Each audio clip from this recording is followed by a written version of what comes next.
Welcome to the Deep Dive, your shortcut to being well-informed. We take those complex sources, pull out the key insights, and hopefully keep you entertained along the way.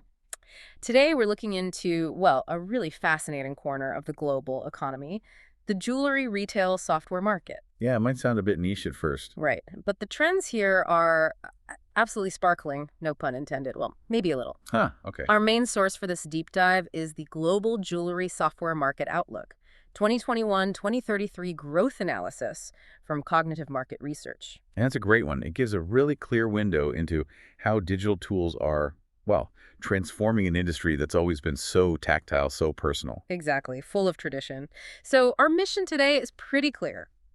Dig out the most important shifts, from the big global picture down to specific regions, even some surprising country details. And understand what it all means, really. Right. So let's start with those big global figures because they are pretty impressive. They really are. The market generated, let's see, just over $180 million in sales back in 2021. Are expected to climb to about $250 million by 2025. But here's the real kicker. Go on. By 2033, it's projected to nearly triple that 2021 number, hitting almost $482 million. Wow. Triple. Yeah. We're talking a compound annual growth rate, the CAGR, of over 8.5%. That's a strong, steady growth rate. It really is. So, okay, let's unpack this a bit. That's a huge wave of digital transformation washing over a very traditional sector. Absolutely. And what's fascinating here, I think, is that these numbers, they're more than just growth figures. They signal this profound global shift towards embracing digital solutions within jewelry retail.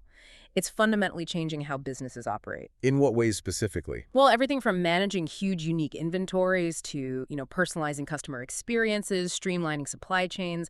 It's a big strategic move. So it shows even these really high-value, trust-based sales are now deeply linked with tech. Exactly. Inseparable, really. Okay, that frames the global picture nicely, but like you said, it's not just one big wave, is it? It hits different regions, different countries in unique ways. Definitely. Each has its own story. So let's start our journey maybe in North America. It's a mature market, right? So are they leading by volume, or is there something else going on? Well, North America is definitely a powerhouse, as you'd expect. In 2021, the region brought in around $61 million. A big chunk. Yeah, a substantial portion. And it's projected to more than double, heading towards $155 million by 2033. That's a solid CAGR, just over 8%. Okay, still strong growth then. Right. But what's interesting is looking within the region, the U.S. naturally has the largest share. It went from about $50 million to projected $125 million. Makes sense. But Canada is actually showing a slightly faster pace of digital adoption. Their CAGR is closer to 8.75%. Oh, interesting. So why might that be? Well, it could suggest that while the U.S. market is just vast, maybe Canadian jewelers are investing more rapidly in software, perhaps for efficiency or customer engagement, to stay competitive in a slightly smaller market that's evolving quickly. Could be. And Mexico is also showing healthy, consistent growth, too. So it really is a broad continental shift. Okay, so steady, significant investment across North America. Let's hop across the Atlantic now to Europe. Centuries of jewelry tradition there. Are we seeing similar drivers, or are there unique European factors? That's a great question because Europe is it's a very dynamic picture. The region had about $45 million in software sales in 2021. Okay. Projected to hit over $116 million by 2033, growing at a strong CAGR too, over 8.1%. Pretty similar to North America overall then. Overall, yes. But the national markets within Europe show some real variation. Germany, for instance, is showing particularly robust growth. Their CAGR is nearing 8.8%. Yeah, even higher. Yeah, expecting to reach over $25 million by 2033. Could be driven by maybe a strong manufacturing base using software for precision, or perhaps a very organized retail sector using data effectively. Right. And the UK. The UK is also significant. Their market's expected to grow to over $17 million. But then you look at Russia, for example, and it shows more moderate growth. Still expanding, but at a noticeably slower pace than some of those Western European neighbors. So that variation suggests what? Different economies, regulations? Exactly. A mix of factors, I think. Economic conditions, maybe regulatory environments, perhaps even just cultural readiness for new tech in these really traditional industries. Fascinating nuances there. Okay, but now Here's where the report says things get really interesting. Ah, yes. Let's turn to Asia Pacific, because the report suggests this region isn't just growing, it's really leading the charge.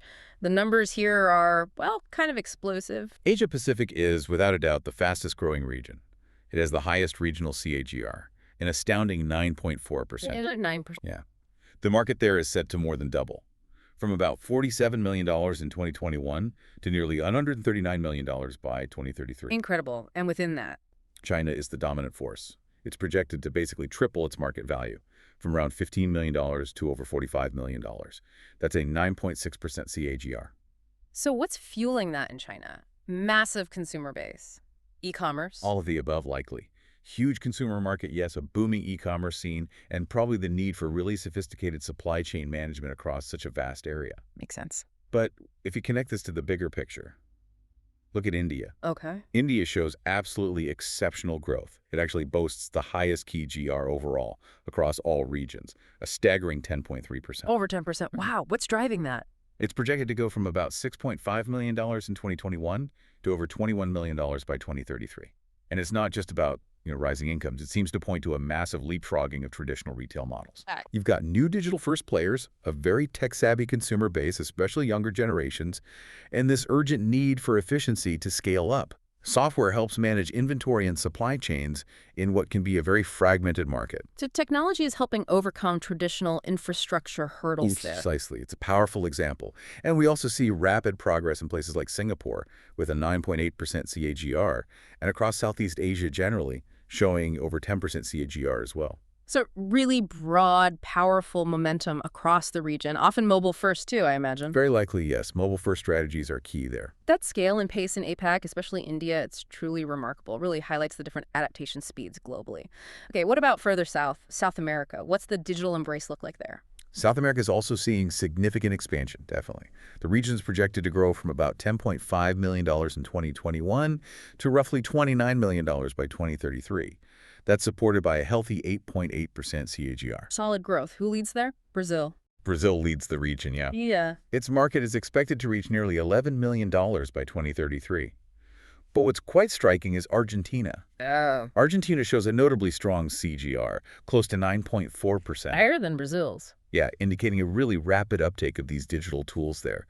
Perhaps jewelers are looking hard for ways to boost efficiency, reach customers more broadly, especially in what can be a dynamic economic climate. Right, so digital tools seen as vital for competitiveness across the continent. Seems that way, yeah. Okay.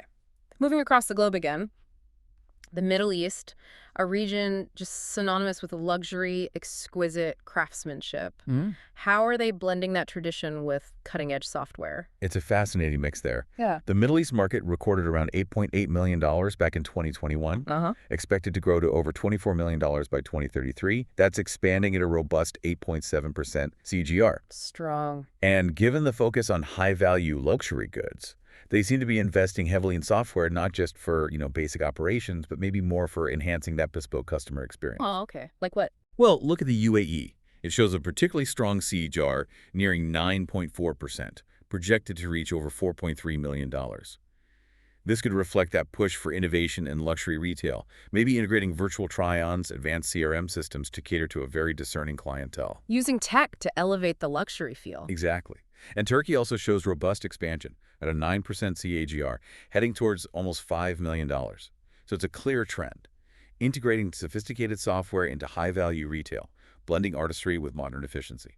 Makes perfect sense. Okay, and finally, let's round out our tour in Africa. What does the data tell us about the trajectory there? Africa's market reached close to $7 million in 2021.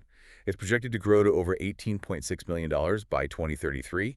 That's also a strong CAGR, around 8.1%. Okay. Any standouts? South Africa leads the continent in this sector. It contributes significantly and shows an 8.8% CAGR.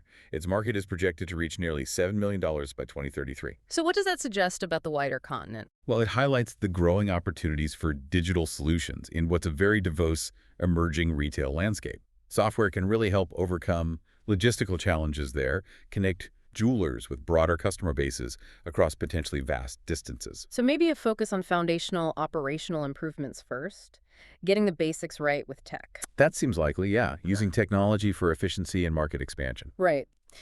So we've done a whirlwind tour, North America, Europe, Asia Pacific, South America, Middle East, Africa.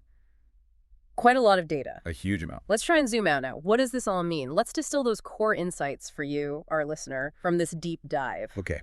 Well, I think if we synthesize all these findings, one overarching truth really stands out. Which is? The global jewelry retail software market is just on this undeniable, strong upward path. And it's not just about growth for growth's sake. It's really driven by this widespread, intensifying adoption of digital solutions. It's fundamentally changing how the industry works. We've clearly seen these high-growth markets like India, Singapore, Southeast Asia, China.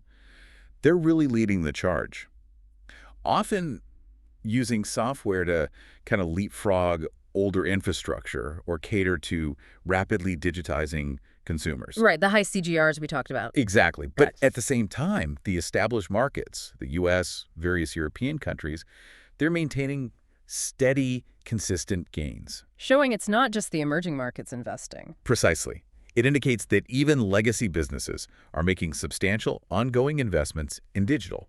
It's not just a localized trend or some passing fad. Yeah. So the report's conclusion feels pretty clear. The future here is digital, it's data-driven, and it's dynamic. It really touches every part of the business. I'm tracking a tiny gemstone? Yeah, right through to crafting that personal client relationship. It just proves technology is now totally inseparable from the sparkle of the trade. It's absolutely undeniable then. Digital transformation is here, and it's staying, even in jewelry retail.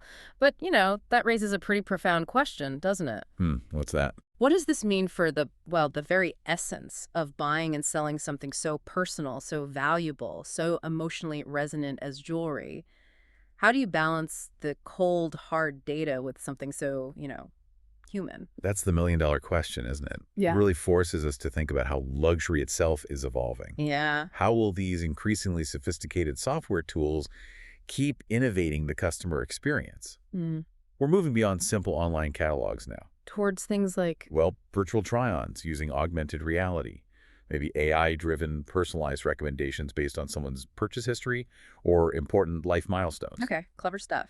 But the challenge is doing all that while meticulously preserving the sense of luxury, the trust, that intimate human connection that really defines the traditional jewelry experience. It's a delicate balancing act. Absolutely. Making sure the efficiency enhances rather than diminishes the magic of buying something special. Maybe the biggest challenge is making the technology almost disappear. So it just feels seamless? Exactly. Leaving only that seamless, delightful experience for the customer. That's a really powerful thought to end on. It highlights this profound digital shift happening even in the most traditional high-value sectors. So a final thought for you, our listener. As you consider technology's role in retail, how might the successful digital transformation in jewelry perhaps inspire or challenge your thinking about other industries? Especially those built on legacy and craftsmanship. Right, like maybe bespoke fashion, artisanal foods, fine art. What might be the next traditional market to see this kind of digital surge? And crucially, how will they navigate that blend of heritage and innovation? Lots to think about there. Definitely. Well, thank you for joining us for this deep dive into the global jewelry retail software market. We hope you've enjoyed uncovering these glittering insights with us.